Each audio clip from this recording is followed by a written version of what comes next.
Student, आज हम यहाँ पर भारतीय नागरिक सुरक्षा संहिता के चैप्टर 5 जो कि अरेस्ट से रिलेटेड है एंड चैप्टर नंबर 10 जो आपका मेंटेनेंस से रिलेटेड है उसके कुछ इंपॉर्टेंट केस लॉस के बारे में यहाँ पे बात करेंगे। अरेस्ट के प्रोविजन भारतीय नागरिक सुरक्षा संहिता में सेक्शन 35 से सेक्शन 62 में दिए गए हैं।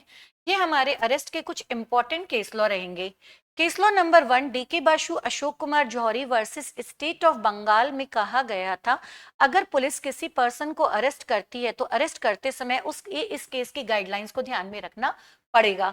वहीं अगर किसी जुडिशियल ऑफिसर को हम अरेस्ट करते हैं तो जुडिशियल ऑफिसर को अरेस्ट करते समय पुलिस को दिल्ली जुडिशियल सर्विस एसोसिएशन के केस की गाइडलाइंस को ध्यान में रखना पड़ेगा।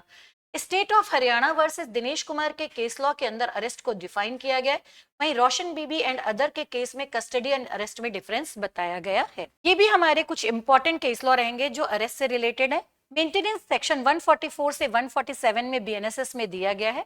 Mohammad Ahmad Khan versus Shah Bano Begum and Nanak Chandra versus Chandra Kishore के केस लॉ से ये क्लियर है कि जो मेंटेनेंस के लिए रिस्पेक्टिव ऑफ किसी भी रिलीजन यानी कोई भी रिलीजन का फर्क नहीं पड़ेगा, कोई भी वुमेन जो है वो मेंटेनेंस की हकदार है। और सविता बेन के केस में बोला गया था यहाँ पे वाइफ में लीगली वेडेड वाइफ को लिया गया है। Thank you.